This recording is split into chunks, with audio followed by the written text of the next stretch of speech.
अस्सलाम वालेकुम नाज़रीन, आप जुड़ चुके हैं इन्फो मीडिया एक्सप्रेस के साथ। मैं हूं उल्फत बशीर। नाज़रीन, जैसे कि आप जानते हैं कि 4 दिन कबल शुमाली कश्मीर के कपवारा जिला के खुरहमा जब इलाके में एक दिल दहला देने वाला कत्ल का वाक़ा सामने आया, जहां एक 9 साला बच्ची का गला काट कर उसे कत्ल किया गया।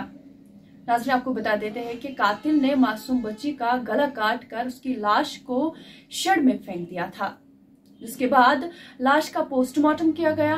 पुलिस ने मामले का नोटिस लेने के बाद तहकीकात शुरू की और लोगों से भी इस मामले में ताउन तलब किया। वहीं आज 4 दिन बाद कपवारा पुलिस ने इस केस को हल किया और इस कत्ल में मासूम लड़की के बाप को गिरफ्तार किया। आपको बता देते हैं कि मुलजिम बाप ने बीवी को सबक सिखाने के लिए अपनी ही बेटी का कत्ल कर दिया। पुलिस का कहना है कि मुलजिम इकबाल और उसकी बीवी के बीच अक्सर झगड़ा हुआ रहता था और कत्ल की एक रात पहले मुलजिम इकबाल और उसकी बीवी के दरमियान फिर से झगड़ा हुआ था और बीवी ने जवाब में उसे थप्पड़ मारा, जिस पर वो शदीद गुस्सा थे और गुस्से में उसने अपनी ही बेटी का कत्ल कर दिया। तफ्तीश के दौरान इसने अपने जुर्म का एतराफ किया, जिसके बाद उसे गिरफ्तार कर लिया गया। वहीं अगर कश्मीर की बात करें तो पिछले 3 महीनों में दिल दहला देने वाले कत्ल के वाक़ात सामने आए। आपको बता देते हैं कि कपवारा वाक़े के दिन ही जिला बारामूला के सोपुर कस्बा में नशे के आदी बेटे ने मां का कत्ल किया। इसके अलावा बड़गाम में मार्च के महीने में एक बड़ा वाक़ा पेश आया, जहां एक दरिंदा सिफत शख्स ने जवां साल लड़की को कत्ल करके उसकी लाश के टुकड़े टुकड़े करके मुख्तलिफ मकामात पर फेंक दिए। तीनों वाक़ात में जम्मू कश्मीर पुलिस ने अपना काम बखूबी अंजाम दिया और तीनों कातिलों को सलाखों के पीछे धकेल दिया। तब लोगों का मुतालबा है कि नाबालिग के कत्ल में मुलविस मुलजिम के खिलाफ सख्त कार्रवाई अमल में लाई जाए, ताकि आइंदा ऐसे वाक़ात सामने न आए। इस हवाले से एसएसपी कपवारा का क्या कहना है, आइए सुनते हैं। डॉक्टर्स की जो डिस्कशन थी उसमें ये सामने आने लगा कि बच्ची का गला भी शायद घोंटा गया है पहले, डेथ से पहले, क्योंकि कुछ उस तरीके के मवाद भी वहाँ पे उसके पोस्टमार्टम के दौरान मिले थे। इसी के बाद जो है तफ्तीश शुरू हुई। तफ्तीश में जो चीजें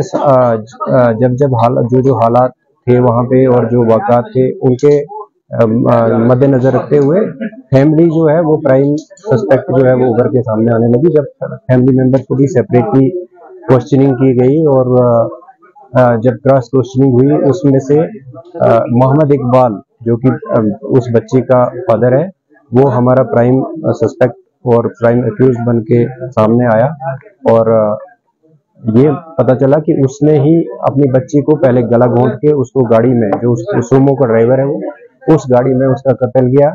उसके बाद उसको शेड में लेके और चाकू से उसका गला काटने की कोशिश की, ताकि उसको एक ऐसा कत्ल बना के किसी और के सर पे जो है वो जुर्म डालने की उसने कोशिश की। बहरहाल हमने मोहम्मद इकबाल को गिरफ्तार किया है और उसके इंकशाफ पे वो चाकू भी बरामद किया है जिससे उसने बच्ची का जो है गला काटा था। उसके कपड़ों से भी जो ब्लड स्टेन जो थे, वो भी कपड़े जो उसको उस वक्त पहने हुए थे, वो भी बरामद हुए हैं। उनका भी हमने फॉरेंसिक के लिए भेजा है और बाकी जो टेक्निकल तौर पे भी उसको एविडेंस को कोरबरेट करने की कोशिश की गई है, वो भी बरामद हुए हैं।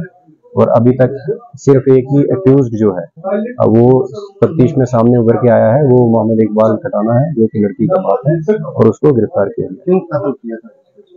देखिए, ये मोहम्मद इकबाल खटाना और उसकी वाइफ के जो है ताल्लुकात ठीक नहीं थे और वो लगभग 1 साल से किसी पर्सनल अपने इश्यूज पे लड़ाई करते रहते थे। इस शाम भी जब वो काफी लड़ाई उनकी आपस में हुई और बीवी ने अपने खामद को, इकबाल को, काफी हीटेड आर्गुमेंट होके थप्पड़ भी मारा और वो एक फ्रस्ट्रेशन की हालत में घर से निकला। बच्ची भी उसको फॉलो कर रही थी और वो अपने आप को बेसिकली मारने की गर्ज से निकला था और चाकू उसी वक्त अपने घर से साथ रखा था।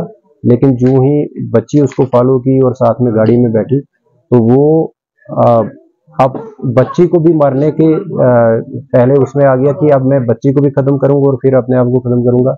इस बीच पहले उसने बच्ची का कत्ल किया, फिर उसने उस बच्ची को पहुंचाना चाहा, तो जब पहुंचाया वहां पे अपनी गोद में लेके उस शेड में जहाँ पे इसकी डेड बॉडी बरामद हुई है, उसके बाद उसका जो जो वक्त बीतता रहा तो उसके अपना जो टेम्पर है, वो भी जो फ्रस्ट्रेशन का लेवल है वो भी मुझे लगता है तफ्तीश में वैसा ही सामने आया कि कम होता गया। और वो फिर गाड़ी को जब पार्क करके वापस घर आया तो घर वालों ने भी उससे पूछा कि बच्ची तुम्हारे पीछे गई थी, वो कहाँ है?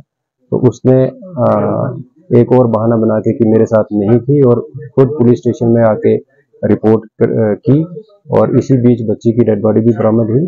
तो ये प्योरली जो फैमिली में जो माँ बाप की एक लड़ाई, और जिसमें उसको वो फ्रस्ट्रेट महसूस करता था और रोज वो ह्यूमिलेट महसूस करता था कि मेरी वाइफ जो है वो मेरे से ठीक बिहेव नहीं करती है, और मुझे जो कुछ प्राइवेट उनके और पर्सनल इश्यूज पे उनकी लड़ाई होती रहती थी, उसी के कारण उसका जो फ्रस्ट्रेशन लेवल है वो बढ़ गया।